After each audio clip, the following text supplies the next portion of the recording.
다정한 참견. 네, 안녕하세요. 다정한 참견의 다혈입니다. 네, 오늘은 헤어질 때 매정하게 떠나놓고 다시 돌아오는 사람들의 특징이라는 주제로 이야기를 나눠보도록 하겠습니다. 네, 최근에 헤어졌던 상대에게 갑자기 연락이 와서 내 마음이 굉장히 싱숭생숭하고 어떻게 하는 게 좋을지 내 마음이 굉장히 헷갈린다. 그래서 고민 상담을 신청한다. 네, 이런 분들이 좀 유난히 많았었던 것 같아요. 우리가 가을 탄다라는 말을 하기도 하잖아요.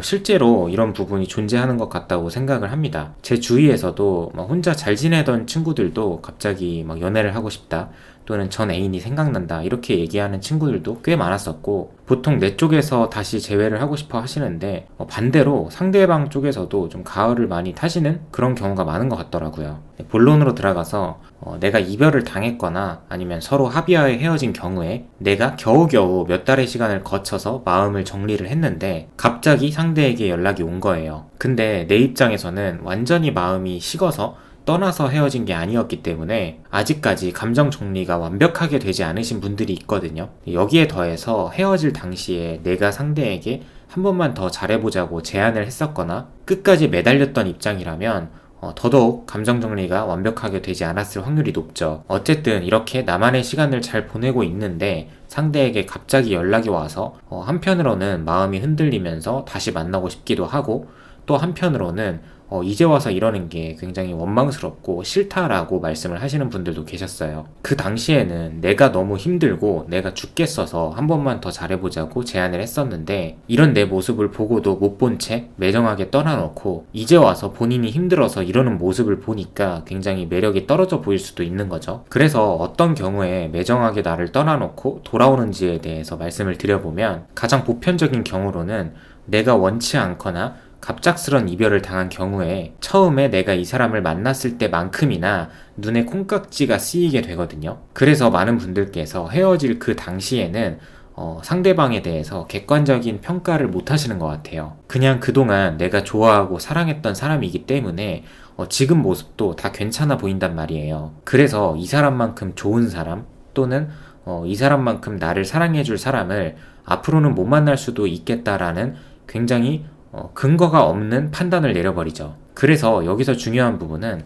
상대방이 어떤 사람이었냐는 거예요. 예를 들어서 이 사람은 객관적으로 봤을 때도 내가 아니어도 정말 괜찮은 사람을 잘 만날 것 같다. 그러니까 이 말은 나랑 헤어지고 이 사람이 다른 사람을 만나면 어떡하죠? 이런 개념이 아니라 이 상대방이 정말 객관적으로 봤을 때 괜찮은 사람을 만날 수준이 되는지, 그 정도의 인성, 외모, 매력, 경제력 등을 갖추고 있는지 객관적으로 생각을 해봐야 된다는 거죠. 저희의 상담 사례를 비춰봤을 때는 정말 현실적으로는 사실 이렇게 객관적인 기준에서 조금 떨어진 경우에 나에게 다시 연락이 오거나 나에게 다시 돌아오고 싶어 하는 경우가 많았던 것 같아요. 그러니까 대부분의 경우는 나랑 헤어질 때 한승 이별이거나 아니면 이미 연락하고 있는 사람이 있는 게 아니라면 의지만을 가지고 헤어짐을 선택한단 말이에요. 그러니까 이 사람이랑 헤어지고 내가 다른 사람을 만나봐야겠다, 또는 내가 지금 만나고 있는 이 사람이랑은 너무 안 맞으니까,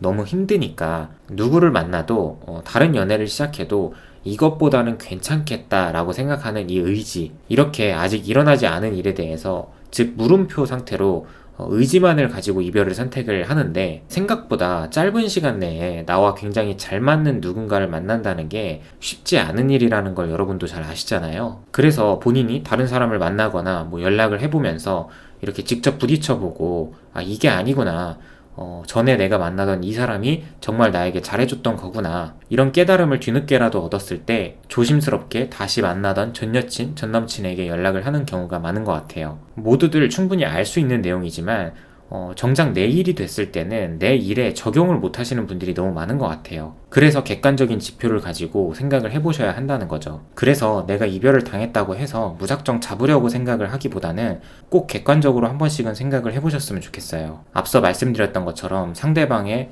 외모, 경제력, 그리고 개인의 비전 등 이런 부분들을 비춰봤을 때 누가 이 사람을 만나서 데려갈 수 있을까? 이 사람이랑 잘 지낼 수 있을까? 그래서 이런 부분만 생각을 해봐도 사실 이 사람에게 연락이 올지 안 올지 그 가능성을 어느 정도 추측해 볼 수 있는 것 같아요. 그리고 다음으로 이 두 번째 케이스도 상당히 많았었는데, 이 경우는 비교적 더 현실적인 경우인 것 같아요. 우리가 주로 과거에 만났던 사람들을 생각할 때 이런 말을 하거나 듣곤 하잖아요. 그 사람은 결혼하기에 딱 좋은 사람이었다. 근데 우리는 그 당시에 너무 어렸고 타이밍이 안 맞았다. 뭐 이런 말들이죠. 실제로 비교적 나이가 어릴 때는 조금 더 재미있는 자극적인 굉장히 흥미로운 또는 활동적인 그런 연애를 추구하는 분들이 많기 때문에 내가 만났던 이 사람이 정말 괜찮은 사람이고 정말 좋은 사람이라는 걸 알지만 지금 내 모든 걸 쏟아붓기에는 내 시간과 에너지가 조금은 아깝다? 또는 앞으로의 내 연애에 아쉬움이 조금은 남을 것 같다 생각하는 경우가 많죠. 그래서 나이가 들수록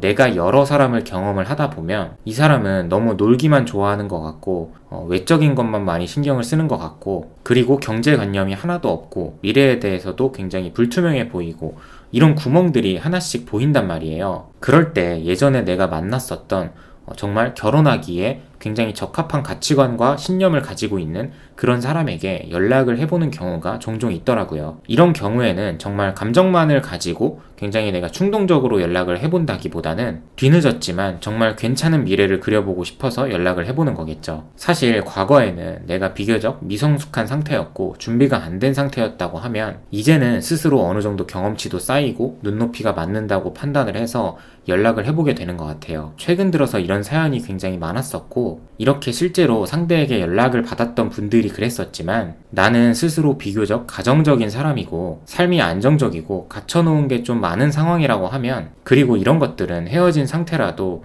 뭐 겹지인이나 뭐 SNS 여러 가지를 통해서 확인이 되기도 하잖아요. 이런 경우에는 언제든지 상대에게 연락이 오는 게 굉장히 자연스러운 상황일 수도 있다고 생각을 합니다. 네, 항상 이렇게 연애 이야기를 듣다 보면 이렇게 한쪽만의 이야기를 들었을 때 사람들은 굉장히 다 이기적이다라고 생각을 할 수 있는데 사실 이기적인 건 사람의 본능이고 모든 사람들이 이기적이라고 생각을 합니다. 이기적이라는 마음에 크기의 차이가 있을 뿐이죠. 그래서 상대방이 날 떠났다고 해서 미워할 필요도 없고 내가 상대를 떠날 때도 미안한 감정을 가질 필요는 없다고 생각을 해요. 결국에 각자가 잘 먹고 잘 살자고 하는 거니까요. 물론 바람이나 환승은 어떠한 이유에서든 합리화가 될 수 없고요. 서로의 입장에서 생각을 해보면 사랑을 한다는 건 그리고 연애를 이어간다는 건 각자 서로의 욕구들이 충족이 됐을 때 이어지는 거거든요. 근데 한쪽에서는 본인의 욕구가 충족이 되지 않고 계속해서 결핍이 느껴진다고 하면 나도 살기 위해서 나도 행복하고 싶어서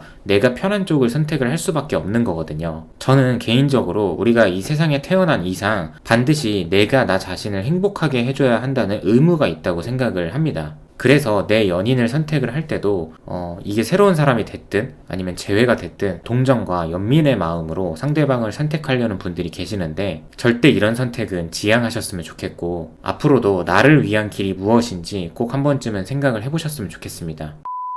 네, 오늘도 영상 시청해주셔서 감사드리고요. 지금까지 다정한 참견의 다일이었습니다.